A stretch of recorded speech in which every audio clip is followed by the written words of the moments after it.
नमस्कार विद्यार्थी पालक मित्रांनो, आपल्या सर्वांचं स्वागत आहे विजन करिअर काउन्सिलिंग मध्ये. मी योगेश्वर गुट्टे, आपला एज्युकेशन आणि करिअर मेंटॉर. महाराष्ट्रामध्ये इंजिनिअरिंग करण्यासाठी कॅप रजिस्ट्रेशन सुरू झालेलं आहे. याबद्दलची माहिती आपण 2 व्हिडिओमध्ये दिली. आता ह्या कॅपचं रजिस्ट्रेशन स्टेप बाय स्टेप कसं करायचंय याचे आपण ऍक्च्युअली 2 व्हिडिओ आपल्यापर्यंत पोहोचवतोय. पहिलं म्हणजे स्टेप बाय स्टेप रजिस्ट्रेशन, दुसरं म्हणजे आपलं जे लाईव्ह डेमो आहे ते दोन्ही आपण तिथे देणार आहेत. ओके, ही सगळी माहिती वेळोवेळी तुमच्यापर्यंत आपल्या विजन करिअर काउन्सिलिंगच्या चॅनल मार्फत दिली जाणार आहे. एकच मिनिट.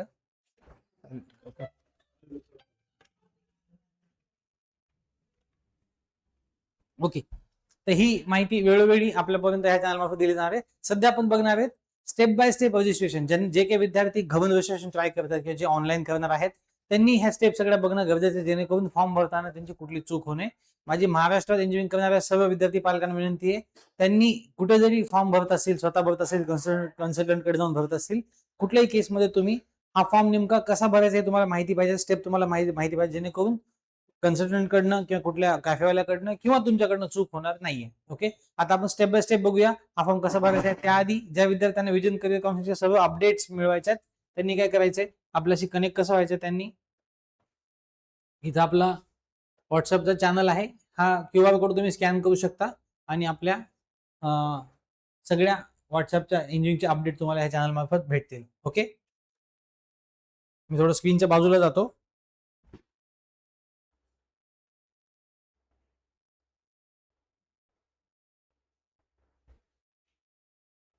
इथे तुम्ही हा QR कोड स्कॅन करून आपलं चॅनल जॉईन करू शकता किंवा तुम्ही माझ्या नंबरला व्हॉट्सअपही करू शकता. माझा नंबर व्हिडिओच्या डिस्क्रिप्शन मध्ये दिलेला आहे. चला आपण आता बघूया नेमका कॅपचं रजिस्ट्रेशन कसं करायचं, आपल्याला त्याबद्दल माहिती बघूया. कॅपचं रजिस्ट्रेशन आपल्याला कसं करायचंय बघा.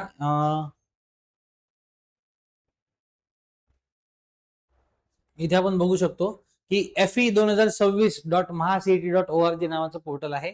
तुम्ही इंटरनेटवर FE 2025 टाकाय, त्याच्यामधलं 25 मधलं 26 चेंज करायचे आणि या प्रकारचं पोर्टल तुमच्या पुढे येतं. हे पोर्टल तुमच्या समोर आल्यानंतर पुढे काय आहे, ह्या प्रकारची विंडो तुम्हाला दिसते.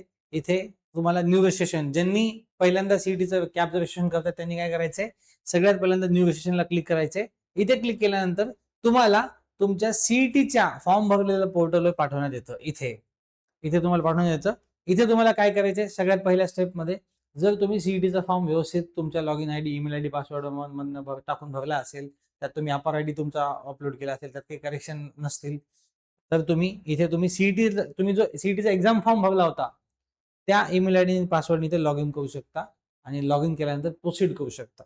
अदरवाईज काय ऑप्शन आहे आपल्याकडे, इथे जर तुम्ही सीईटीच्या फॉर्म मध्ये काही चूक झालेली, नाव चुकलेलं असं काही असेल, त्या केसमध्ये काय करायचंय, तुम्ही नव्याने देखील रजिस्टर करू शकता. किंवा बघा, सीईटीचा फॉर्म भरताना आपण मित्राचा नंबर किंवा दुसऱ्यांचा नंबर वापरला होता, ईमेल आयडी वापरला होता. आता आपल्याला कॅपचा फॉर्म स्वतःच्या नंबरवरून भरायचा आहे सपोज, इथे तुम्ही नव्याने रजिस्टर करू शकता. इथे तुम्ही रजिस्टर करू शकता. रजिस्टर केल्यानंतर काय, email ID, password, email ID टाकायचा आहे, पासवर्ड नवीन सेट करायचा आहे, नाव ऍज पर आधार टाकायचे, डेट ऑफ बर्थ टाकायचे, प्रोसीड करायचे आणि एका मिनिटामध्ये तुमच्या ईमेलवरती एक OTP येतो आणि तुम्ही इथे परत मग तुम्ही लॉग इन करू शकता. इथे बॅक टू लॉग इन इथे येऊ शकता. इथे परत तुम्ही लॉग इन करायचे. सीईटीचा फॉर्म भरलेला ईमेल आयडी, पासवर्ड पण चालतो किंवा तुम्ही नवीन पण तयार करू शकता. पहिली स्टेप आपण बघितली. ओके, आता बाकी स्टेप आपण इमेज स्वरूपात बघणार आहेत, कारण युट्यूबला हा व्हिडिओ टाकताना रिस्ट्रिक्शन्स येतात. ओके,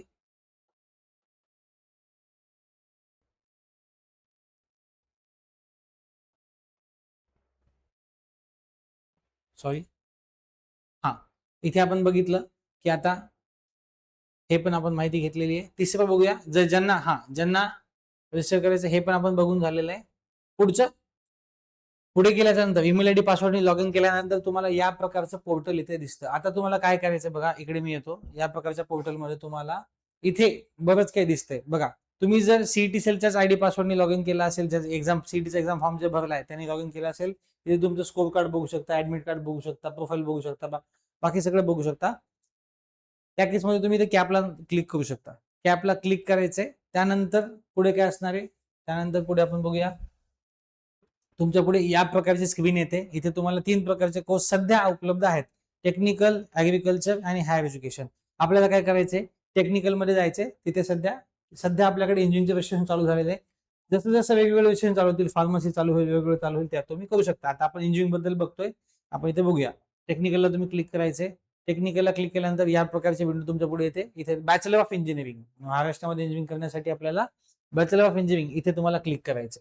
पुढच्या स्टेपमध्ये काय आहे बघा, पुढच्या स्टेपला क्लिक केलं की या प्रकारचा परत तुम्ही कॅपच्या पोर्टलवरती येतात आणि इथे काय होतं, तुम्हाला विचारलं जातं की तुम्ही MSc CET दिलेली आहे का? येस, ज्यांनी दिलेली आहे त्यांनी यस म्हणायचे, ज्यांनी दिलेली नाही त्यांनी नो म्हणायचे. येस म्हणल्यानंतर तुम्हाला सीईटीचे डिटेल्स टाकावे लागतात, नो म्हणल्यानंतर तुम्हाला जेईचे डिटेल्स विचारले जातात किंवा तुम्ही नीट दिली का असं विचारलं जातं. का तर जेई आणि नीट वरून पण इंजिनिअरिंगमध्ये काही कॉलेजमध्ये काही कोर्सेसला ऍडमिशन आहे. तेव्हा इथे आता काय करायचंय, येस निवडायचे, प्रोसीड करायचे.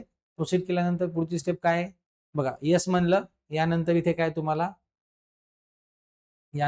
इथे ऍप्लिकेशन नंबर टाकायचा आहे तुमच्या सीईटीचा आणि रोल नंबर टाकायचा आहे. बघा, ऍप्लिकेशन नंबर दोन्ही अटेम्प्टसाठी सेमच असतो, पण रोल नंबर वेगळा असतो.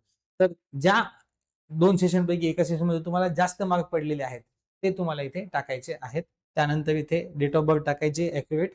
आता फॉर्मवरची डेट ऑफ बर्थ जर चुकली असेल तर ती तुम्ही चुकीची टाकावं लागेल. का तर बघा, इथे तुम्हाला म्हणजे माहिती येण्यासाठी जी चुकली असेल तीच टाकावं लागेल. नंतर तुम्ही फॉर्ममध्ये आपली डेट ऑफ बर्थ करेक्ट करू शकता, पण हा स्कोर येण्यासाठी तुम्हाला तिथं टाकावं लागेल. तो डेट ऑफ बर्थ टाकली की ते स्कोर येतो आणि मग तुम्ही सगळ्या टर्म्सला क्लिक करून प्रोसीड करू शकता. ओके, आता इथे बघा, या विद्यार्थ्याबद्दल आपण इथे एका विद्यार्थ्याचं दाखवलेलं आहे. त्याचा ऍप्लिकेशन नंबर मला दाखवता येत नाही तुम्हाला, पण त्यांचा स्कोर इथे आलेला आहे आणि या प्रकारे विंडो तुम्हाला दिसते आणि इथे तुम्ही सेव्ह आणि प्रोसीड करून पुढे जाऊ शकता. आय थिंक हे सगळं व्यवस्थित विजिबल आहे. आता पुढच्या स्टेपमध्ये काय बघा, पुढच्या स्टेपमध्ये आपल्याकडे त्या विद्यार्थ्याचे रजिस्ट्रेशन डिटेल्स आपल्याला फिल करायचे. रजिस्ट्रेशन डिटेल्स याच्यामध्ये काय बघा, तुम्हाला कॅन्डिडेटचं पूर्ण नाव ऍज पर HSC मार्कशीट, तुमच्या 12वीच्या मार्कशीटवर जे तुमचं नाव आहे. आता बघा, सीईटीच्या फॉर्म मध्ये ज्या काही चुका झाल्या असतील त्या सगळ्या इथे दुरुस्त करता येतात. इथे तुम्हाला कॅन्डिडेटचं पूर्ण नाव टाकायचंय, तुम्ही ते टाकू शकता. त्यानंतर वडिलांचं नाव, आता वडिलांचं नाव सिंग्युलर टाकायचं किंवा मार्कशीटवर जसं आहे तसं. जर सीबीएसईची मार्कशीट असेल, पूर्ण नाव असेल, तुम्ही पूर्ण नाव टाका. आयडियली तुम्ही फक्त वडिलांचं नाव लिहिलं तरी चालतं, आईचं नाव लिहिलं तरी चालतं, कारण 10वी 12वीच्या स्टेट बोर्डमध्ये आई वडिलांचं सिंगल नाव असतं. सीबीएसई मध्ये पूर्ण नाव आडनाव असू शकतं, जसं आहे तसं टाका. नाव एक्झॅक्टली 12वी गुणपत्रिकेवर प्रकाशित केल्याप्रमाणे. बघा, सीईटीच्या ऍडमिट कार्डवर जसं आहे तसं विचारलंय का? नाही. जेईच्या ऍडमिट कार्डवर विचारलंय का? नाही. 12वीचं जे बोर्डचं मार्कशीट आहे त्याच्यावर जे नाव आहे तसं तुम्हाला करायचंय. त्यामध्ये जर चूक झाली असेल तर जे काही करेक्ट नाव आहे ते तुम्हाला टाकायचंय. करेक्ट नाव म्हणजे समजा 12वीच्याच मार्कशीटवर नाव चुकले तर काय करायचंय, जे अॅक्युरेट नाव आहे ते टाकायचंय. म्हणजे बदललेल्या नावासाठी ॲफिडेव्हिट, गॅझेट किंवा त्या 12वीच्या मार्कशीटच्या बॅक साईडला दुरुस्ती असते, ती तुम्ही करून घ्यायची आहे. नाव ओके असेल, काहीच अडचण नाहीये. जेंडर तुम्हाला 2दा जेंडर चुकू नये म्हणून व्यवस्थित मेन्शन करायचंय. त्यानंतर डेट ऑफ बर्थ पण 2दा तुमची चुकू नये म्हणून व्यवस्थित मेन्शन करायची आहे. त्यानंतर तुमचा धर्म काय असेल बघा, मायनॉरिटीमध्ये तुम्हाला जायचं असेल तर तुम्हाला धर्म व्यवस्थित निवडावा लागतो. हिंदू असेल हिंदू निवडा, तुमचा कुठला मायनॉरिटी असेल तर मायनॉरिटी निवडा. त्यानंतर रिजन, ग्रामीण, उत्पन्न जे काय असेल ते तुम्ही निवडायचे. 8 लाखाच्या खाली असेल तर व्यवस्थित निवडायचे, 8 लाखाच्या वर जर निवडलं तर काही प्रॉब्लेम नाहीये. जे काय असेल ते तुम्ही निवडायचे. मातृभाषा, मातृभाषेवरून पण लिंग्विस्टिक मायनॉरिटी आपल्यामध्ये असते, तर रिलिजन आणि मातृभाषा व्यवस्थित निवडायचं, जे तुमचं आहे ते तुम्ही निवडायचं. ओके, त्यानंतर इथे बघा, आपण हा फॉर्म सीईटीच्या फॉर्म मध्ये त्याचे अपार डिटेल्स भरले होते, तेव्हा इथे त्यांनी नव्याने काही विचारलेलं नाहीये. हे डिटेल्स जर तुम्ही पहिल्यांदा फॉर्म भरत असाल, म्हणजे तुमचं सीईटीचा एक्झाम सीईटीच्या पोर्टलवरचं लॉग इन करत नाही, तुम्ही नवीन अकाउंट क्रिएट करून जर लॉग इन करताय तर हे डिटेल्स आपल्याला भरावे लागणार. त्यामध्ये मॅन्डेटरीली अपार आयडी, कॅन्डिडेटचं नाव, date of birth as per Aadhaar आणि आधार नंबर टाकायचा आहे. त्यातलं डेट ऑफ बर्थ सोडून बाकी सगळं मॅन्डेटरी आहे, हे टाकावंच लागणार आहे यावर्षी आपल्याला, त्याशिवाय आपल्याला प्रोसीड करता येणार नाही. त्यानंतर काय, कम्युनिकेशन ऍड्रेस. बघा, हा परमनंट ऍड्रेस नाहीये. तुमच्याशी कम्युनिकेशनचा जो पत्ता असेल, तुमचा जो काही टेम्पररी पत्ता असेल ते तुम्ही टाकायचा. प्रेफरेबली मी म्हणेन तुम्ही आधार कार्डवरचा पत्ता टाका. आधार कार्डचा पत्ता महाराष्ट्राच्या बाहेरचा असेल तर मग तुम्ही इथला कम्युनिकेशन ऍड्रेस टाका. इथे बेसिक कम्युनिकेशनचे जिल्हे, त्यानंतर राज्य, जिल्हा, तालुका, गाव आणि पिनकोड टाकायचा आहे. ही माहिती सगळी कंपल्सरी आहे, याच्यामध्ये माहिती सगळी भरावीच लागणार आहे. त्यानंतर इथे तुम्हाला मोबाईल नंबर आणि ईमेल आयडी ऑटो फेच केला जातो. आता बघा, तुम्ही जो एक्झाम फॉर्म भरला त्यावेळेस जी माहिती टाकली ती ऑटो फेच होते, ते दिसते, ती आपल्याला बदलता येत नाही. ती कधी बदलता येते, जर तुम्ही पोर्टलवर पहिल्यांदा नव्याने फॉर्म भरत असाल तर तुम्हाला बदलता येते. ज्यांनी ऑलरेडी सीईटीचा फॉर्म भरलेला आहे आणि त्यांनी तेच लॉग इन केलं असेल तर त्यांना हे डिटेल्स बदलता येत नाहीत. डिटेल्स आपल्याला ऍज इट इज ठेवावं लागतात. याचा अर्थ काय, जर तुम्हाला तुमच्या सीईटीचा फॉर्म भरतानाची माहिती बदलायची, नंबर बदलायचा असेल तर सेम ह्यानी लॉग इन करायचं नाही.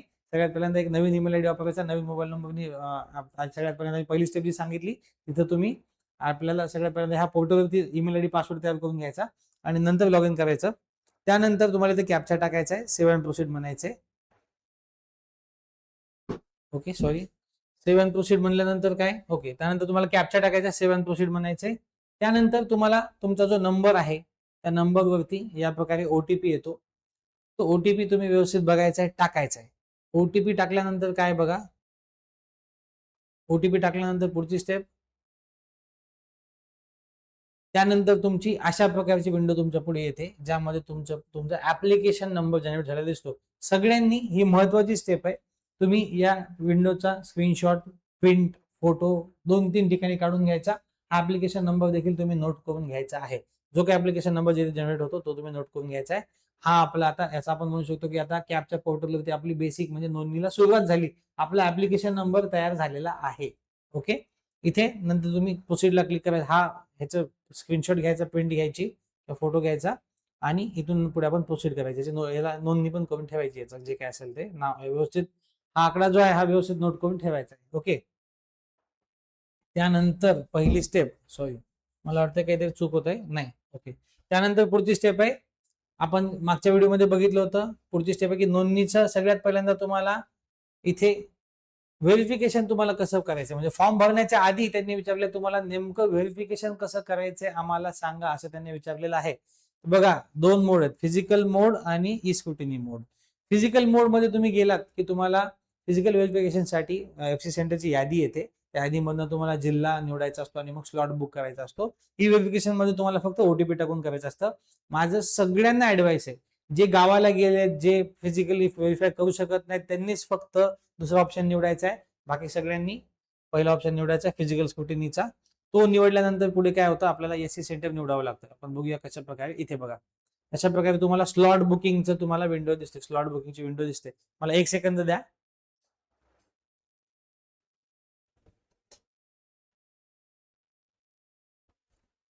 या प्रकारे तुम्ही तुमचे स्लॉट बुक करू शकता. इथे मी आता एक सॅम्पल साठी दाखवलं. सोलापूर निवडायचे, कॉलेजचे नाव निवडायचे आणि इथे तुम्ही तात्पुरता स्लॉट बुक करू शकता. बघा, हा स्लॉट तुम्ही आता जरी बुक केला असेल, याला रिशेड्यूल करता येतं, चेंज करता येतं. सध्या तुम्ही जे नियरेस्ट तुमचे असेल सेंटर तिथलं स्लॉट बुक करून ठेवा. एखादं असं होऊ शकतं की पहिल्या दिवशी सगळे स्लॉट येणार नाहीयेत, पण पुढच्या दिवसांमध्ये सगळे स्लॉट यायला चालू होतात. ओके, असा स्लॉट बुक करायचा आहे. इथे बुक स्लॉट म्हणलं की तुम्हाला स्लॉट बुक करता येतो. व्ह्यू स्लॉट बघायचं जे अवेलेबल आहे. इथे बघा, आतापर्यंत कुठलाच बुक झालेला नाहीये. तुम्ही बुक केला की तो बुक होतो आणि नंतर कमी दिसायला लागतो. हा, आता स्लॉट बुक केलाय तेव्हा जायचंय का, असं काही नाहीये. स्लॉट बुक यासाठी करायचा असतो की तिथे गर्दी पडू नये. पण तुम्ही स्लॉट न बुक करता देखील एफसी सेंटरला, एससी सेंटरला जाऊ शकता. एफसी सेंटर म्हणजे फॅसिलिटेशन सेंटर किंवा स्क्रुटिनी सेंटर ज्याला आपण म्हणतो, इथे तुम्ही जाऊ शकता. ओके, आता स्लॉट बुक केला, त्यातला पहिला आता बघा, इथे मी स्लॉट बुक केल्यानंतर माझं ऍप्लिकेशन आयडी, माझं नाव, कुठला स्लॉट बुक झालाय आणि त्याचं नाव आणि पत्ता दिलेला आहे. आता तुम्ही हे परत बदलू शकता. बघा, माझा स्लॉट बुक झालेला आहे, पण तुम्ही बदलायचं असेल तर हे परत बदलू शकता, तुमची इच्छा असेल तर. ओके, इथे रिशेड्यूल म्हणू शकतो आपण, अदरवाईज आपण प्रोसीड करू शकतो. आता इथे झाल्यानंतर इथं काही नाहीये. त्यानंतर काय करायचं, आपल्याला फिल अँड एडिट ऍप्लिकेशनला जायचंय, क्लिक करायचंय. त्याच्या पुढे काय येतं तुम्हाला, बघा इथं बेसिक डिटेल्स, पहिल्या स्टेपला क्लिक केलं, फिल अँड एडिट.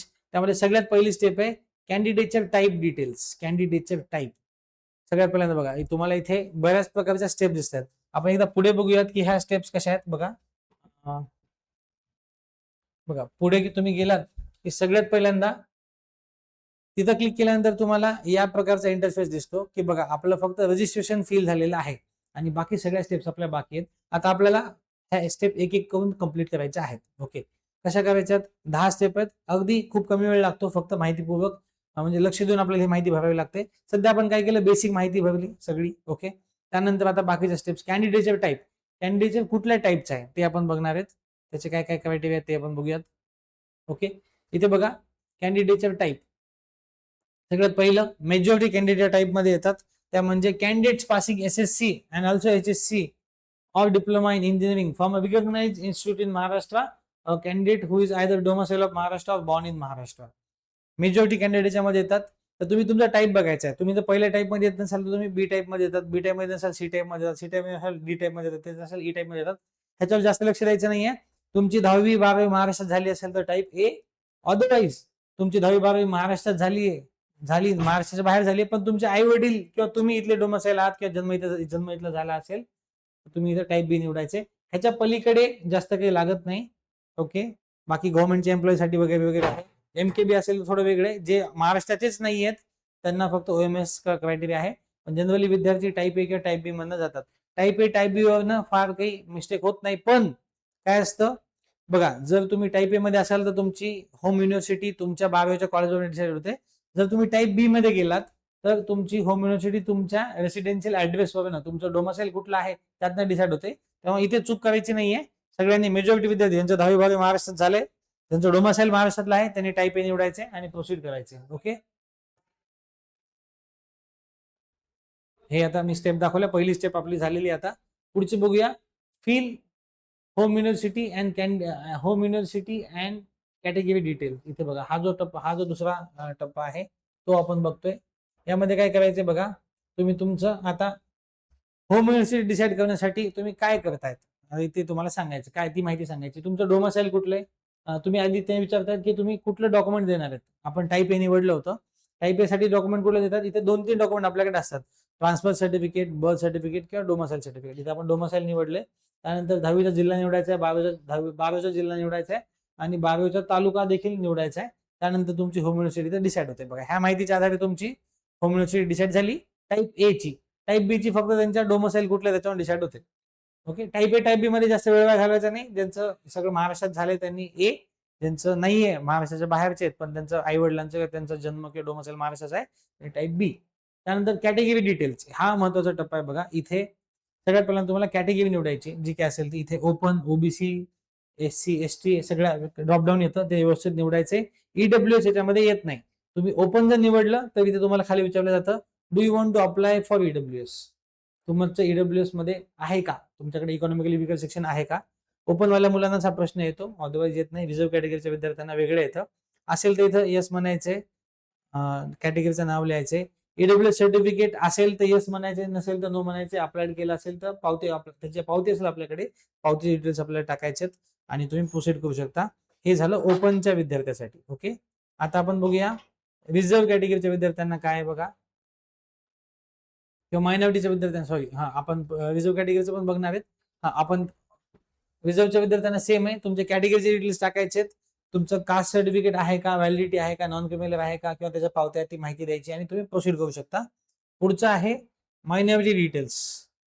बघा, PWD डिफेन्स आणि मायनॉरिटी डिटेल्स. बघा, इथे स्पेशल रिझर्वेशनची माहिती विचारलेली आहे. तुम्ही जर डिसेबिलिटी मध्ये असाल तर तुम्ही इथे येस करू शकता. तुम्ही आई वडील डिफेन्स मध्ये असेल तर तुम्ही येस करू शकता. अदरवाईज इन्कम इथे आहे. इथे विशेष प्रश्न आहे बघा, जर तुमचं उत्पन्न 8 लाखाच्या खाली मेन्शन केलेलं असेल तर तुम्हाला इथे TFWS चा प्रश्न विचारला जातो. तुम्हाला TFWS ला अप्लाय करायचं आहे का.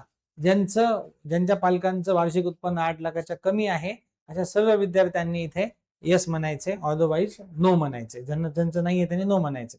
पुढची स्टेप काय, ऑर्फन डिटेल्स. तुम्ही अनाथ आहात का. अनाथ असाल, येस म्हणला तर तुम्हाला तो टाईप निवडायचा आहे. जनरली मुलं अनाथ नाहीयेत, त्यांनी नो निवडायचे. त्यानंतर मायनॉरिटी. इथं बघा, मायनॉरिटी असेल तर येस म्हणायचे. इथे मी दाखवण्यासाठी काय काय येतं येस केलेलं आहे. मायनॉरिटी नो केलं तर पुढचा काहीच प्रश्न विचारला जात नाही. येस केलं की तुम्हाला विचारलं तर तुमची कुठली मायनॉरिटी आहे, लिंग्विस्टिक मायनॉरिटी आहे, रिलिजियस मायनॉरिटी आहे. असेल तर मराठी. आता इथे बघा, मी फॉर्म भरताना मराठी माझी मदर टंग निवडली होती सुरुवातीला रजिस्ट्रेशन करताना, आणि इथे मी आता मायनॉरिटी क्लिक केली. मराठीचा मायनॉरिटी मध्ये येत नाही, तेव्हा ते दाखवतंय are not eligible for linguistic minority because your mother tongue is Marathi. आता काय झालंय, फॉर्म भरताना मी सुरुवातीला मराठी लिहिलंय, धर्म पण हिंदू निवडला रजिस्ट्रेशन करताना, म्हणून ते निवडता येत नाहीये. पण मी काय करू शकतो, इथे जाऊन माझे रजिस्ट्रेशन डिटेल्स क्लिक करून चेंज करू शकतो आणि परत मायनॉरिटी मध्ये जाऊ शकतो. ओके, ज्यांना मायनॉरिटी जायचे त्यांनी भरताना रजिस्ट्रेशन मध्येच व्यवस्थित माहिती भरायची आहे. अदरवाईज तुम्ही इथे तुम्हाला ती मायनॉरिटी क्लेम करता येत नाही. रजिस्ट्रेशन मध्ये मायनॉरिटी मेन्शन केली असेल तर इथे पटकन तो ऑप्शन येतो, जो काय असेल तो निवडायचा आहे, प्रोसीड करायचंय. ओके, आता दुसरा, ज्यांना मायनॉरिटी मध्ये जायचं त्यांच्यासाठी एक प्रोफार्मा इथे असतो. त्या प्रोफार्मा डाउनलोड करून तुम्ही ते क्लिक करू शकता. तो डाउनलोड करून ठेवायचा आहे, तो भरून ठेवायचा आहे. मायनॉरिटी कॅन्डिडेट फार कमी असतात, त्यामुळे आपण त्याच्यावर जास्त वेळ घालत नाहीयेत. ओके, त्यानंतर क्वालिफिकेशन डिटेल्स मायनॉरिटीचे झाले. क्वालिफिकेशन डिटेल्स आपण बघतोय. ओके, इथे आपण बघा, 10वी आणि 12वीची माहिती आपल्याला यांनी विचारली. तुमचा 10वीचा बोर्ड निवडायचा आहे, वर्ष निवडायचे, रोल नंबर टाकायचा आहे, 10वीचे टोटल मार्क्स तुम्हाला टाकायचे सब्जेक्ट वाईज आणि आउट ऑफ किती पडले ते.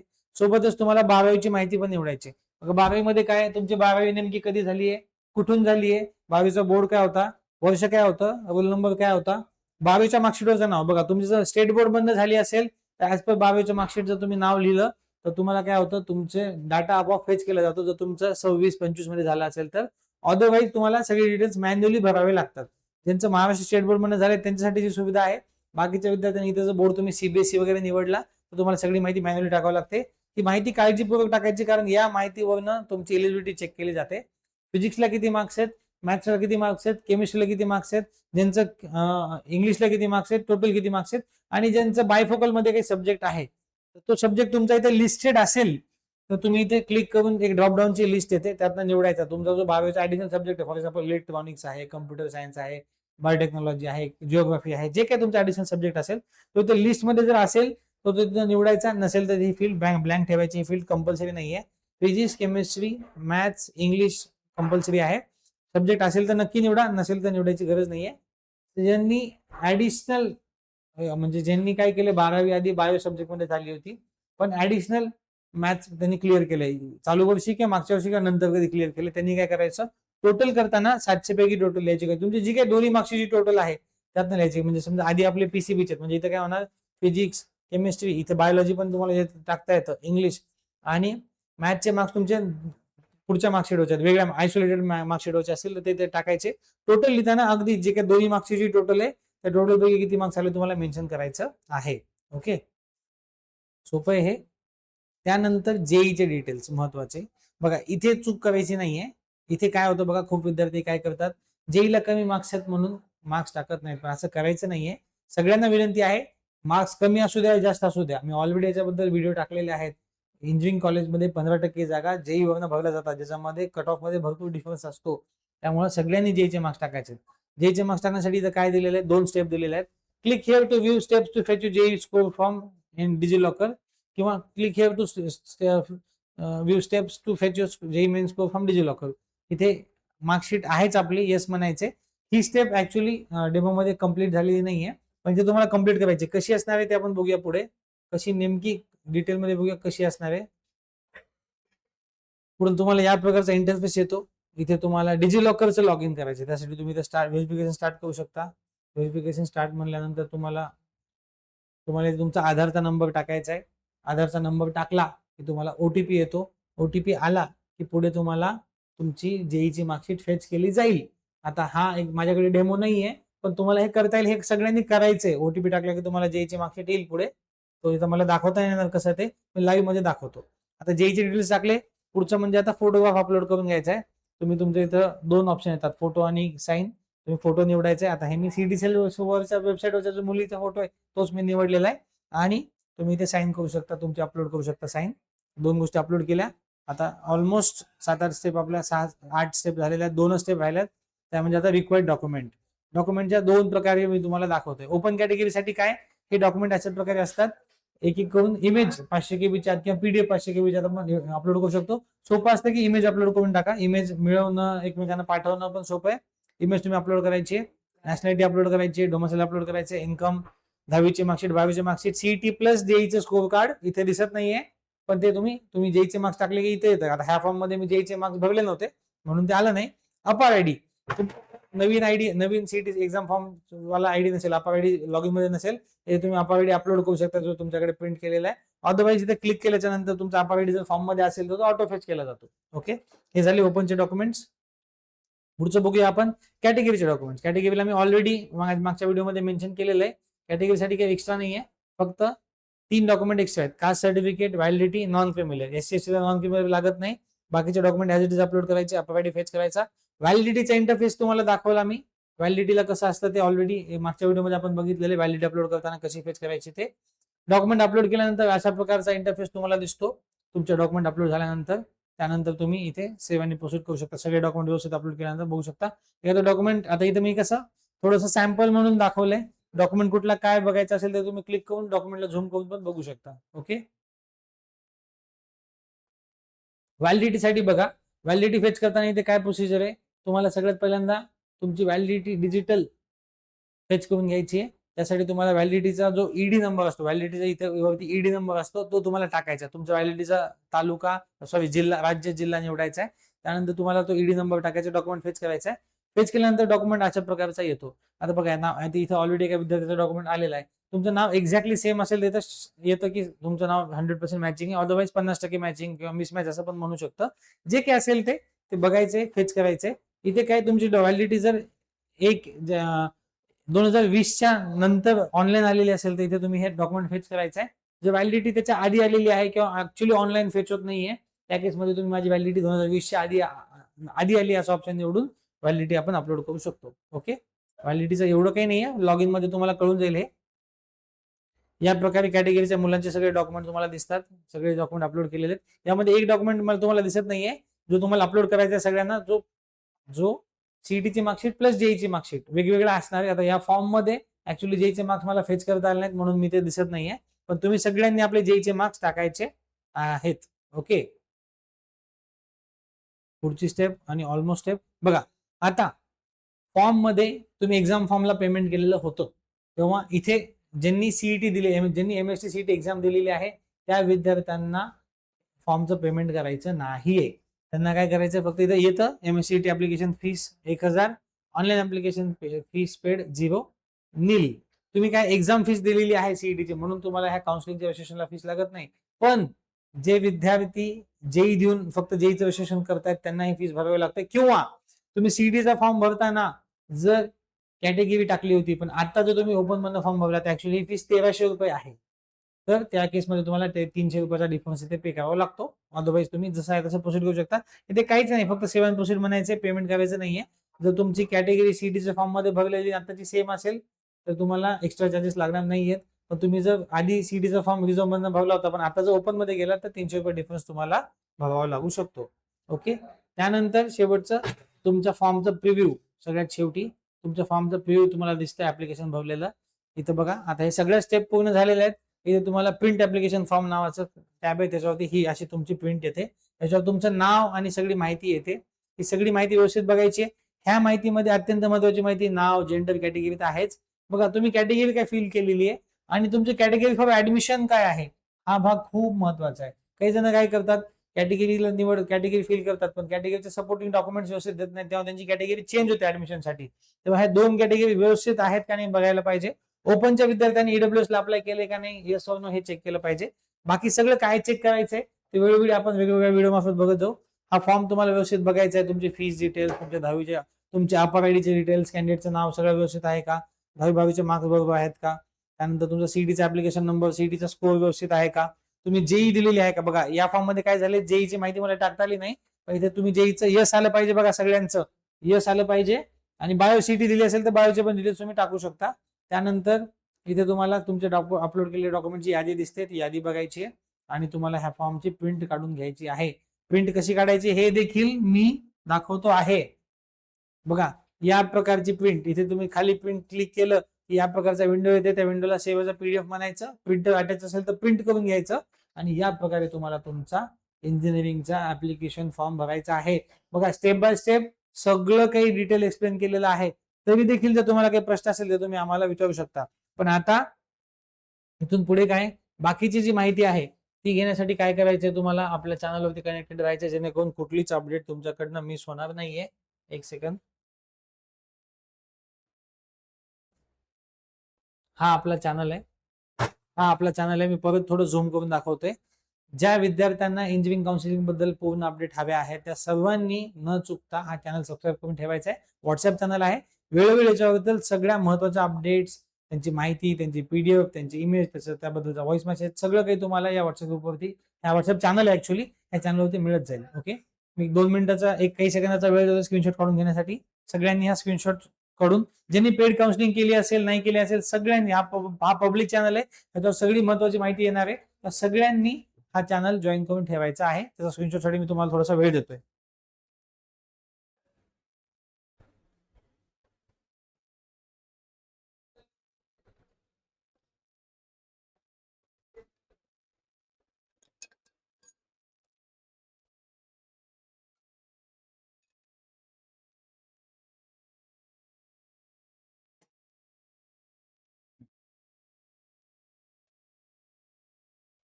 आय होप हा व्हिडिओ तुम्हाला सगळ्यांना समजला आणि आवडला देखील असेल.